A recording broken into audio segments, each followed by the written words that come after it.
북한 내 고향 여자 축구단 이야기입니다. 훈련 모습이 처음으로 공개됐습니다. 무표정하게 입국했을 때와는 달리 훈련할 때 저렇게 활짝 웃으면서 선수들끼리 미소를 보여주면서 훈련하는 모습이 눈에 띕니다. 자, 삼엄한 경비 속에서도 진행된 훈련이었는데 일단 표정들이 굉장히 밝습니다. 내일 경기가 있기 때문에 오늘 이제 훈련을 하는 것이고요. 전날까지는 비공개 훈련이었는데 오늘은 이 AFC 축구 아시아 축구 풋볼 연맹의 규정에 따라서 약 15분간 훈련하는 모습을 공개했습니다. 싱글벙글 열심히 훈련하는 북한 여자 축구 선수들의 모습이 보이는데 눈에 띄는 건 브랜드예요. 이동학 위원님. 네. 축구화의 브랜드. 북한 팀들도 나이키, 아디다스를 신네요. 그렇죠. 왜냐면 어찌됐건 축구를 할 때 가장 컨디션이 좋은 상태가 되어야 되고 네. 예전에 왜 저희 일제시대 때 무슨 고무신 신고 달리기 했다 뭐 그런 얘기 들어봤잖아요. 그러니까 그 가난한 나라의 어떤 표상으로 그렇게 이야기를 했었던 건데 시대가 지나면서 좋은 물건들도 많이 나왔고 그 좋은 물건을 통해서 기량이 훨씬 더 발현될 수 있다면 그것이야말로 굉장히 좋은 거고 특히나 이 대회 상금이 네. 상당히 비싸잖아요. 네, 높습니다. 그렇기 때문에 좋은 퍼포먼스를 내기 위해서 저런 뭐 외국 브랜드의 신발 신는 건 너무나 자연스러운 일이 아닐까 싶습니다. 아디다스, 나이키를 북한 축구 선수들이 신는 이유, 남현 기자가 또 따로 취재한 게 있다고 합니다. 네, 어떻게 된 겁니까? 네, 이 상황은요, 사실 조직위원회에서도 굉장히 의아하게 보고 관심 있게 보고 있다고 합니다. 왜냐하면 이 북한 여자 축구 같은 경우에는요, 사실 공식 후원 브랜드가 있는데요. 네. 켈미라는 브랜드인데 무슨 브랜드요? 켈미라는 브랜드가 켈미? 있습니다. 네, 그런데 지금 아디다스, 나이키를 신었잖아요. 근데 이게 왜냐면 북한 여자 축구 같은 경우에 저거 세계 최정상의 그렇죠. 실력이기 때문에 사실 세계 곳곳을 다니면서 많이 경험이 있다고 해요. 그래서 이들도 아디다스나 나이키라는 이 브랜드를 너무나 인지하고 있고 잘 이렇게 기량이 더 좋기 위해서 신었다고 한 것 같은데요. 무엇보다 지금 그 브랜드 저 신발을 보면요. 대부분 비슷한 컬러로 맞췄습니다. 네. 그래서 조직위원회 측은 약간 이건 추측인데요. 아마 공동 구매를 했을 것 같다라는 지금 얘기를 하더라고요.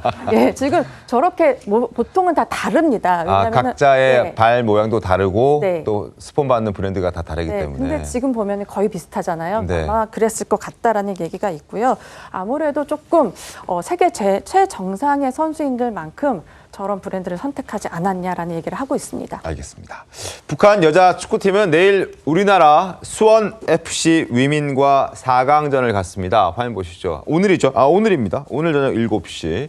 내 고향 여자 축구단 수원 FC 위민.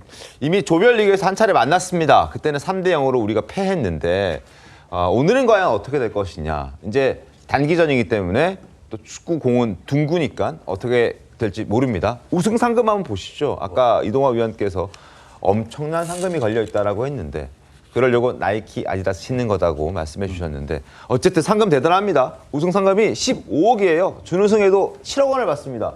김창근 총장님, 북한 여자 축구단이 클럽에서 온 게 사실 우리나라 온 게 처음이거든요. 왜 왔을까 싶은 생각도 들었는데 돈 때문에 왜 와버리 아닐까 싶은 생각이 드는데요. 어찌됐건 그 남북 간의 그 정치나 이런 경제 이런 문제를 떠나서 스포츠 교류가 굉장히 오랜만이에요, 사실은. 그렇죠. 그러니까 전임 정권 때는 거의 없었던 거고. 네. 북한에서 온 그 축구 선수단을 따뜻하게 잘 맞이하고 또 동포애를 가지고 응원도 좀 잘 해주고 네. 이랬으면 좋겠어요. 우리가 어찌 보면 큰 집이잖아요. 경제력 차이도 거의 한 40배가 넘는 차이고요. 잘 사는 큰 집이 작은 집 식구들 좀 잘 대접해서 좋은 생각 가지고 갈 수 있도록 했으면 좋겠다 이런 생각이 드네요. 알겠습니다. 자, 여자 축구 클럽팀 한국 방문은 이번이 처음입니다. 수원 FC 위민에는 우리나라의 살아있는 레전드 지소연 축구 선수가 있습니다. 지소연 선수 목소리 들어보시죠. 북한 선수들이 항상 경기 뛰면 굉장히 거칠고 욕설도 굉장히 많이 해요. 그렇기 때문에 저희 선수들도 물러서지 않고 같이 욕하면 욕해주고 발로 차면 저희도 발로 차고 같이 대응해야 될 것 같습니다. 네. 보여주신 관심에 저희가 좋은 경기력 할 수 있도록 내일 정말 최선을 다해서 꼭 승리할 수 있도록 하겠습니다. 감사합니다. 이 축구장 내에서 선수들끼리 벌어지는 어떤 몸싸움이나 어떤 욕설 같은 걸 저희가 직접 들을 수는 없는데 이렇게 경기를 뛰어본 선수들은 하나같이 다 저런 얘기를 하더군요. 지소연 선수뿐만 아니라 손흥민 선수도 북한 팀이랑 붙으면 그렇게 거칠게 들어온다고 얘기를 하더라고요. 그렇죠. 손흥민 선수도요. 2019년도에 북한에 가서 경기를 한 적이 있었는데 당시에 네. 다치지만 않고 오자 이런 생각을 할 정도로 북한 선수들의 플레이 굉장히 거칠었다. 몸싸움 수준을 넘어섰다라는 이야기 전한 바가 있습니다. 양측 모두 오늘 치열한 접전을 벌일 것으로 보이고요. 지소연 선수도 본인의 각오, 다른 여러 가지 것들을 생각하지 않고 오로지 축구공만 바라보고 게임하겠다라는 그런 의지를 다진 발언이 아니었나 생각됩니다. 네. 그리고 우리 정부 통일부에서 예산 3억 원을 들여서 양쪽 모두를 응원하는 공동 응원단을 만들었습니다. 화면 보시죠. 이제 대표팀이 들어오는 게 아니기 때문에 국기 개양이나 국가 연주는 하지 않고 시민단체 200여 곳을 동원해서 북한 클럽 축구팀도 응원하고 우리나라의 클럽 축구팀도 응원하는 공동 응원전이 펼쳐지게 됩니다.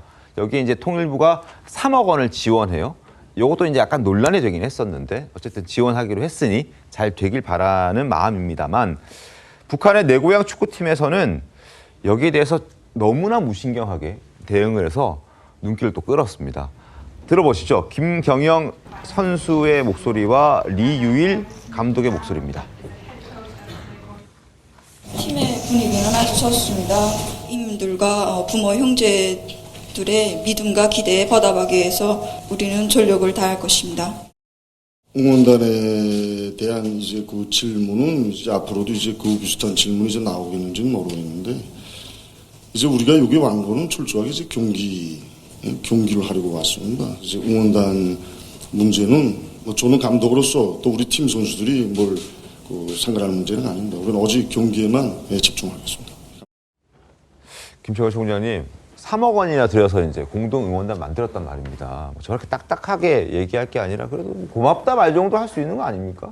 사실 얼마나 쫄리겠습니까? 그러니까 경기는 경기인데 네. 사실은 북한에서의 모습, 평양에서의 모습과 그 대한민국 넘어왔을 때 네. 다니면서 이게 풍경이라는 게 있을 거 아니에요. 그러면 사실은 그 생활 차이나 이런 게 굉장히 있을 건데 수준 차이 많이 느껴지죠. 예, 그런 걸 많이 느낄 겁니다. 그런 상황에서 우리가 이제 많이 사실 어찌 보면 베푸는 입장인데 네. 굳이 꼭 생색을 내야 되겠나 이런 생각도 좀 들어요. 뭐 감독한테 그런 얘기를 물어보면 당연히 원론적인 답변하겠죠. 우린 경기하러 왔다.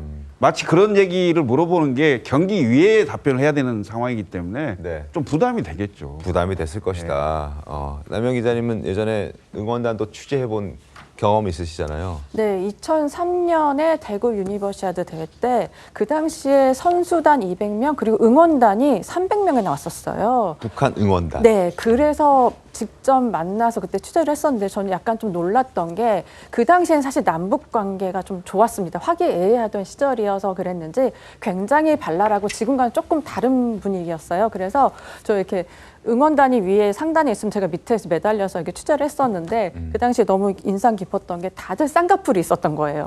그래서 제가 물어봤습니다. 혹시 쌍꺼풀 수술 한 거냐 그랬더니 저희는 모두 쌍꺼풀 수술을 합니다라고 얘기를 했었어요. 그러면서 그 약간의 뭐 보자기 같은 걸 갖고 있었는데 거기에다 사인을 해주면서 나중에 꼭 만나자. 그리고 혹시 나중에 여기 와도 되게 좋다라고 약간 기념품을 저한테 던져두더라고요. 그리고 굉장히 발랄했어서 네. 와, 내가 생각하던 북한과는 좀 다르다는 느낌이 있었습니다. 알겠습니다.